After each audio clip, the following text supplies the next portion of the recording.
तो आ गए सब लोग। इस वीडियो में हम लोग देखने वाले हैं क्लास 12th हिंदी के, नाम है बातचीत, जिनके लेखक है बाल कृष्ण भट्ट जी। इस सब के जो चैप्टर के लास्ट में सब्जेक्टिव क्वेश्चन दिया रहता है, जब चैप्टर आप लोग पढ़कर खत्म करते हैं तो लास्ट पेज पर कुछ क्वेश्चन होता है जो चैप्टर से रिलेटेड होता है। इसको हम लोग ऐसे याद करेंगे ना कि जिंदगी भर आपको याद रहेगा। ठीक है, एग्जाम तो दूर की बात है। और हाँ, यह वीडियो सबसे हट करके होने वाला है, क्योंकि ना ही मैं आंसर का सहारा लूंगा। जैसे हम क्वेश्चन देख करके आंसर बोलेंगे वैसे ही आपको सारा चीज याद होने वाला है। तो बस आपका काम है थोड़ी देर आप वीडियो में बिना इधर उधर भटके बने रहिए। हम आपको एक एक चीज ट्रिक के साथ याद करा देंगे। सबका आंसर एकदम शॉर्ट वे में आसानी से याद करा देंगे, क्योंकि जब हम एग्जाम दिए थे तो हम किसी का आंसर रटे नहीं थे। ठीक है, एक एक चीज का समझ लिए थे। और हाँ, क्वेश्चन देख कर ही फटाफट 4-5 लाइन आंसर तो ऐसे ही लिख देते थे। और मेरा मार्क्स भी काफी अच्छा आया है। आप टेलीग्राम पर मेरा मार्कशीट देख सकते हैं। तो हाँ, फाइनली आते हैं वीडियो पर। यहाँ पर 6 क्वेश्चन है। ठीक है, और इसका एक एक का मैं आंसर बताऊंगा आपको, एक एक चीज आपको याद होगा। तो आइए शुरू करते हैं। सबसे पहले चैप्टर का नाम है बातचीत, जिनके लेखक है बाल कृष्ण भट्ट। इसको हम लोग एक छोटा सा ट्रिक से याद करते हैं। ठीक है, बातचीत बातचीत बाल कृष्ण भट्ट। कृष्ण जी भुट्टा खाते खाते बातचीत कर रहे हैं। कृष्ण जी भुट्टा खाते खाते क्या कर रहे हैं? बातचीत कर रहे हैं। तो कृष्ण जी भुट्टा खाते खाते बातचीत कर रहे हैं, तो बातचीत के लेखक कौन हो जाएंगे? तो बाल कृष्ण भट्ट हो जाएंगे। तो आइए देख लेते हैं इसका सारा क्वेश्चन एक एक करके, और सारा फिट बैठेगा आपके माइंड में। कोई आंसर का हम सहारा नहीं लेंगे। और हाँ, एक चीज आपको और मैं बता देता हूं, जितना भी मैं इसका आंसर बोलूंगा सबका मेरे पास हैंड रिटन नोट्स है, जो आपको टेलीग्राम पर हम भेज देंगे। इस वीडियो को अपलोड होने के बाद टेलीग्राम का लिंक कमेंट बॉक्स में और डिस्क्रिप्शन बॉक्स में आपको मिल जाएगा। वहां जाकर के आप एक बार पढ़ लीजिएगा, और यहाँ ही हम आपको सारा कुछ याद करके भेजेंगे। ठीक है, आप बने रहिए वीडियो में लास्ट तक। सबसे जो पहला क्वेश्चन है, अगर हम में वाक शक्ति न होती तो क्या होता? सही बात है भैया, हम आपको बोल करके सुना रहे हैं। अगर ये आवाज होता ही नहीं तो हम आपको कैसे पढ़ा पाते? आप जो क्वेश्चन लिख पाते हैं या आप क्वेश्चन बोल करके सुनाते हैं अपने टीचर को, अगर वाक शक्ति ना होती तो कैसे हो पाता सारी चीजें? तो यहीं पर यह लेखक पूछ रहा है यहाँ पे कि अगर हम में वाक शक्ति ना होती तो क्या होता। तो इसका आंसर बहुत ही आसान है, और यह आंसर बताने की तो जरूरत भी नहीं है, लेकिन एक अच्छा सा सटीक आंसर मैं आपको बताता हूं। इसका आंसर हम लोग लिखेंगे कि अगर हम में वाक शक्ति ना होती तो संपूर्ण सृष्टि या पूरी दुनिया गूंगी प्रतीत होता। सब लोग लुंज पुंज सा नजर आते। आपके चैप्टर में यही लिखा हुआ है। ठीक है, इसको अपना से बना करके लिखेंगे, और अपना से ही हम बना करके लिखे थे तो मेरा मार्क्स काफी अच्छा आया था हिंदी में। तो इसका आंसर हम लोग फाइनली लिखेंगे कि अगर हम में वाक शक्ति न होती, यहां तक तो हम लोग सेम लिखेंगे, तो यह सारी सृष्टि गूंगी प्रतीत होती। सारे लोग लुंज पुंज नजर आते, मानो एक कोने में बैठा दिया हो। ठीक है, और हाँ, हम जो फीलिंग इमोशन एक दूसरे के साथ बोलकर शेयर करते हैं, एक दूसरे को अपने मन की बात बताते हैं, वो हम लोग बातचीत नहीं होती तो नहीं हो पाता, क्योंकि ये सारी चीजें बातचीत के जरिए ही संपन्न हो पाता है। ठीक है, तो अगर हमें वाक शक्ति ना होती तो यह संपूर्ण सृष्टि गूंगी प्रतीत होता। सभी लोग लुंज पुंज सा नजर आते, माने एक कोना में बैठा दिया गया हो। और हाँ, जो हम लोग बोल करके एक दूसरे के साथ अपने मन के बात, अपने दुख, अपने खुशी को बताते हैं, शेयर करते हैं, साझा करते हैं, वो हम लोग नहीं कर पाते, क्योंकि यह सारी चीजें बातचीत के जरिए ही पूरा हो पाता है। तो ऐसे हम लोग पहले क्वेश्चन को समझेंगे और इसका सटीक उत्तर अपने माइंड में विजुअलाइज करेंगे। ठीक है, क्योंकि हम आपको यहाँ रटना नहीं सिखाएंगे, और ना ही आंसर लंबा चौड़ा लिख करके आपको पढ़ पढ़ के सुनाएंगे।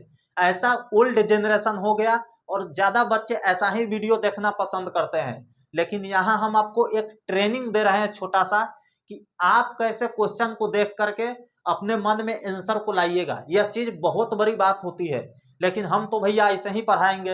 एक एक चीज हम आपको याद कराएंगे, बस क्वेश्चन देखते ही आपके मन में आंसर आ जाना चाहिए, रटने वाली बात नहीं, ठीक है।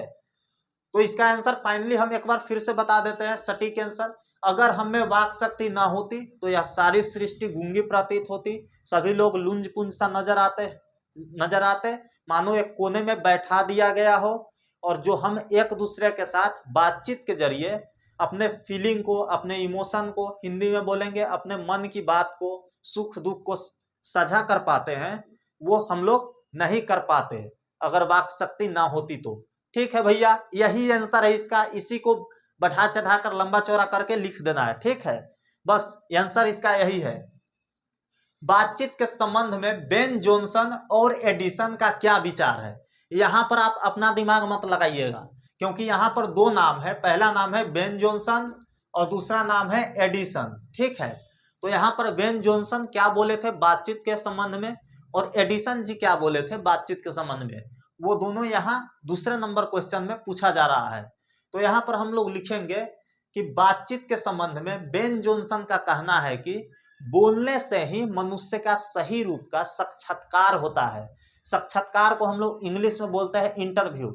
आप इंटरव्यू देने जाइएगा तो वहां पर जैसे ही आप अपने मुंह से आवाज निकालिएगा तो वहीं पर गेस कर लिया जाता है कि बंदा कैसा है, बंदा को आगे चलकर जॉब मिलेगा या नहीं मिलेगा, इसी पर डिपेंड करता है कि आपका आवाज कैसा है। मान लेते हैं आप मार्केट में गए, ठीक है, एक बहुत ही खूबसूरत व्यक्ति, हैंडसम व्यक्ति या ब्यूटीफुल गर्ल आपको दिखा, तो वह देखने में तो बहुत अच्छा है या अच्छी है, लेकिन आपको जब उससे एक बार बातचीत किए और वो पहला आवाज ही गाली के जरिए बोला कि अरे वो तो ऐसे है, तो गाली के जरिए बोला, तो वहीं पर पता चल जाएगा कि अरे इसका सुंदरता बेकार है, कोई फायदा नहीं है, इसका बोलने का ढंग नहीं है, इसको यानी बातचीत करने की कला उनमें नहीं है। तो यहाँ पर बेन जॉनसन जी वही कहना चाहते हैं कि बोलने से ही मनुष्य रूप का सही रूप का साक्षात्कार होता है, बोलने से ही, क्योंकि जब तक मनुष्य बोलेगा नहीं कैसे पता चलेगा कि ये कैसा है। जैसे ही बोलता है तो पता चल जाता है अरे इनको सम्मान देना चाहिए, काफी अच्छे इफेक्टिव बात कर रहे हैं, या ये तो गाली के जरिए बात कर रहा है, ये सम्मान पाने के लायक नहीं है। तो बेन जॉनसन जी वही बताए थे कि बोलने से ही मनुष्य का सही रूप का साक्षात्कार होता है। और एडिसन जी बताए थे कि असल बातचीत सिर्फ दो व्यक्तियों में ही हो सकती है, जब तीन हुए तब दो की बात कोसों दूर गई। असल बातचीत दो व्यक्तियों में ही हो सकती है। और हम आपको एक सच्चाई बताते हैं कि अगर आपको कोई राज के बात किसी और को नहीं बताना है, कहीं भी नहीं फैलाना है, तो उसको अपने अलावा किसी को मत बताएं, क्योंकि आप बताते हैं ना कि यह राज के बात है, हम सिर्फ आपको बता रहे हैं, किसी और को आप बिल्कुल नहीं बताइएगा, तो वो क्या करता है कि उसके जो करीब होते हैं वो भी जा करके उसको बोलते हैं कि हम भी सिर्फ आपको ही बता रहे हैं, आप किसी और को मत बताइएगा। और उसके जो करीब होते हैं उसको भी वो जाकर के ऐसा ही बोलता है कि वैसे ही चलता चला जाता है लूप के जैसा। तो सीधी सी बात है कि अगर आपको किसी को नहीं बताना है तो आप अपने अलावा किसी को मत बताइए, ठीक है। यहाँ पर एडिसन जी के भी कुछ ऐसा ही विचार है कि असल बातचीत सिर्फ दो लोग में ही हो सकती है, जब तीन हुए तब दो की बात कोसों दूर गई, यानी और लास्ट में बोलते हैं कि 6 कानों में पड़ी बात खुल ही जाती है। असल बातचीत सिर्फ दो व्यक्तियों में ही हो सकती है। तो यहाँ पर दो ऑब्जेक्टिव बनता है, ठीक है। ऑब्जेक्टिव में पूछेगा कि बोलने से ही मनुष्य का सही रूप का साक्षात्कार होता है, यह किसका कहनाम है या यह किसका मत है। तो आपको ऑप्शन में रहेगा Ben Jonson, Edison, Balkrishna Bhatt, इनमें से कोई नहीं, तो वहां पे बेन जॉनसन टिक करना है। और दूसरा ऑब्जेक्टिव आ सकता है कि एडिसन के अनुसार असल बातचीत कितने लोगों में हो सकती है, तो वहां पर ऑप्शन रहेगा 1, 2, 3, 4, तो आपको 2 में टिक करना है। या दो लोगों में बातचीत करना, कौन बोले हैं कि दो लोग में ही असल बातचीत हो सकती है, तो आपको एडिशन टिक करना है ऑप्शन में। तो फाइनली दूसरा का सीधा सा आंसर हो जाएगा बेन जॉनसन क्या बोले थे बातचीत के संबंध में कि बोलने से ही मनुष्य का सही रूप का साक्षात्कार होते हैं।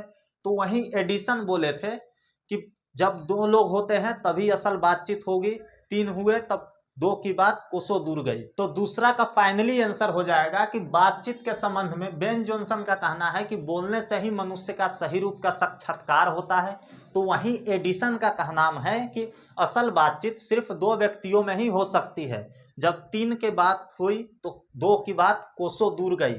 और लास्ट में बोलते हैं कि 6 कानों में परी बात खुल ही जाती है। तो आते हैं अब तीसरा नंबर क्वेश्चन। तीसरा नंबर बहुत ही इंटरेस्टिंग क्वेश्चन है। क्वेश्चन है आर्ट ऑफ कन्वर्सेशन क्या है। यहाँ पर आर्ट ऑफ कन्वर्सेशन एक वर्ड है जो क्या है पूछा जा रहा है इसमें।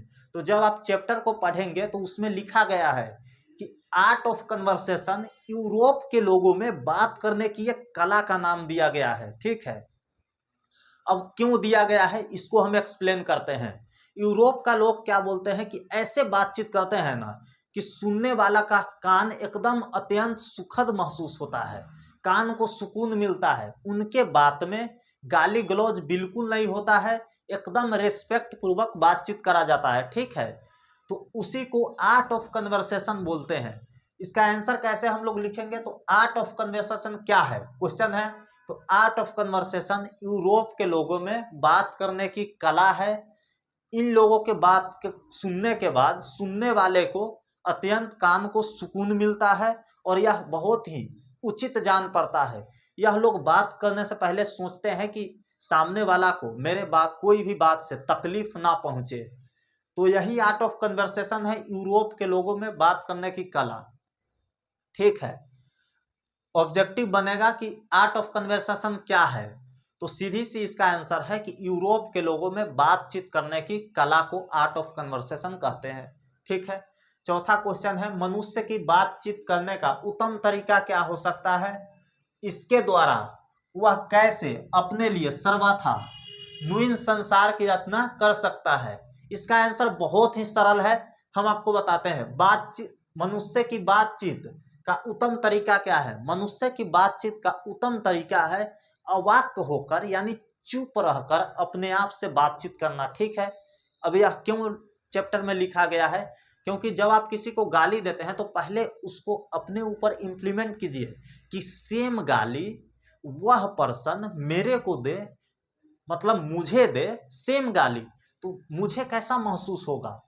अगर खराब लगेगा, बहुत ज़्यादा खराब हो जाएगा, लगेगा मुझे गुस्सा आएगा, तो सीधी सी बात है कि हम भी उसको दे रहे हैं तो उसको भी, वह भी आदमी ही है, उसको भी खराब लगेगा। तो यहाँ पर वही आंसर इसका होगा। मनुष्य की बातचीत का उत्तम तरीका क्या है, तो मनुष्य की बातचीत का उत्तम तरीका है अपने आप से बातचीत करना, चुप होकर अपने आप से बातचीत करना। और इसका आगे है इसके द्वारा वह कैसे अपने लिए सर्वथा नवीन संसार की रचना कर सकता है। तो इसका भी आंसर काफी इजी है। अगर बातचीत अच्छा करेगा तो समाज में उसका नाम होगा, संसार में उसका एक नवीन संसार की रचना कर सकेगा, वो वैल्यू मिलेगा। कहीं भी बातचीत करेगा तो उसका बात लोग ध्यान से सुनेगा। तो इसका आंसर वही है। बातचीत करने का उत्तम तरीका क्या है, तो चुप होकर अपने आप से बातचीत करना, पहले अपने ऊपर इम्प्लीमेंट करना कि मुझे यह बात कैसा लगेगा, तब कोई बात सामने वाले को बोलना। ठीक है, पांचवा जो क्वेश्चन है आपका क्वेश्चन नहीं है, यह व्याख्या करे है। ठीक है, तो व्याख्या करने के लिए कोई ज़्यादा एफर्ट लगाना नहीं पड़ता है। आपको शुरुआती के लाइन में लिखना पड़ता है कि प्रस्तुत पंक्ति हमारे दिंगत भाग 2 के चैप्टर 1 पार्ट 1 बातचीत निबंध से लिया गया है, जिनके लेखक बाल कृष्ण भट्ट जी है। और इस पंक्ति के माध्यम से कवि कहना चाहते हैं कि, और जो लाइन रहेगा उसी को एक्सप्लेन कर देना है, व्याख्या कर देना है, यही करना रहता है। यह हम इसलिए नहीं लिखे हैं क्योंकि चीज़ें लंबा हो जाता, इसलिए हम उसको स्किप कर दिए हैं। लेकिन इसका पूरा नोट्स, इस सारे क्वेश्चन का पूरा नोट्स और एकदम इजी लैंग्वेज में हम आपको टेलीग्राम पर भेज देंगे, या आप इंस्टाग्राम पर one education official Instagram handle है, वहाँ पर जाकर आप मैसेज कीजिएगा। अगर आप वीडियो को लास्ट में देख रहे हैं तो वहाँ पर हम आपको पर्सनली भेज देंगे। ठीक है, आते हैं छठा नंबर क्वेश्चन पर। फाइनली इस निबंध की क्या विशेषताएं हैं। अब कोई भी निबंध हो, जब उसका विशेषताएं पूछे, और एग्जाम में ऐसे नहीं रहेगा कि इस निबंध की क्या विशेषताएं है, किस निबंध कैसे पता चलेगा, उसमें पूछेगा कि बातचीत निबंध की क्या विशेषताएं हैं। तो वहाँ आपको कुछ नहीं करना है। जो भी क्वेश्चन आप ऊपर देखे हैं तो सबका थोड़ा थोड़ा आंसर इसमें लिख देना है, तो यह आपका पूरा हो जाएगा। विशेषताएं में बस कुछ नहीं, वही बताना होता है कि आप कैसे क्या समझे, मतलब चैप्टर से क्या क्या इस चैप्टर में जो दिया गया है, जो आपको अच्छा लगा उसी चीज को विशेषताएं में लिखते हैं। तो इसमें हम लोग कैसे लिखेंगे, इस निबंध की क्या विशेषताएं हैं, तो लिखेंगे प्रस्तुत निबंध या बातचीत निबंध बाल कृष्ण भट्ट जी द्वारा लिखा गया है। इस निबंध में बातचीत न होती, कवि कहते हैं कि बातचीत न होती तो समाज सृष्टि गूंगी प्रतीत होते, सब लोग लूंज पुंज सा नजर आते, हम एक दूसरे को अपने दुख सुख नहीं बता पाते। और फिर दूसरा से थोड़ा सा ले लेंगे, इसी पाठ में बेन जॉनसन जी कहते हैं कि बोलने से ही मनुष्य का सही रूप का साक्षात्कार होते हैं। तो वहीं एडिसन जी कहते हैं कि असल बातचीत सिर्फ दो व्यक्तियों में ही हो सकती है। फिर तीसरा ले लेंगे, इसी में ले लेंगे कि यूरोप के लोगों में बातचीत करने का एक उत्तम तरीका होता है जिसे हम आर्ट ऑफ कन्वर्सेशन बोलते हैं। बस इतना लिख देना है, आपका विशेषताएं पूरा हो गया। तो उम्मीद है आपको एक बार रिवाइज भी हम करा दिए, तो उम्मीद है कि यह सारी चीजें आपको समझ में आया होगा, यह सारे क्वेश्चन आपको याद हो गया होगा। और हाँ, आप रटने का कोशिश मत कीजिए, ठीक है, ऐसे ही एक एक चीज समझने का कोशिश कीजिए। है क्वेश्चन में दम कहाँ, एक एक वर्ड में तो इसका आंसर है। हम इतना इसलिए बताए हैं क्योंकि एक एक चीज आपको अच्छे से पता चल सके। इस सारे का नोट्स टेलीग्राम पर हम भेज दिए हैं ऑलरेडी, और फिर से एक बार भेज देंगे। आप डिस्क्रिप्शन बॉक्स में और कमेंट बॉक्स में लिंक है, वहां से टेलीग्राम पर जरूर ज्वाइन हो जाइए। और यह क्लास आपको कैसा लगा कमेंट बॉक्स में बताइए। और इसी तरह से हम सारे चैप्टर का बिना आंसर लिखे सबका जवाब देंगे, क्योंकि मुझे सारा चैप्टर ही याद हो गया है, तो आंसर लिखने का कोई जरूरी नहीं है। सबका हम ऐसा ही क्वेश्चन लिख करके आंसर एक एक बताएंगे। और आप भी कोशिश कीजिएगा कि क्वेश्चन देख करके आंसर अपने से विजुअलाइज करें। और वहाँ एग्जामिनर भी देखता है कि रटा रटाया आंसर तो नहीं है, अपने से लिखा है कि नहीं। तो इस चीज पर भी नजर डाला जाता है और आपका मार्क्स में ऊपर नीचे होता है। तो इस चीज को आप ध्यान रखिएगा। कमेंट बॉक्स में बता दीजिए कैसा यह वीडियो लगा आपको। अगर पसंद आया हो तो लाइक कीजिए और इस वीडियो को किसी एक दोस्त के साथ शेयर जरूर कर दीजिएगा।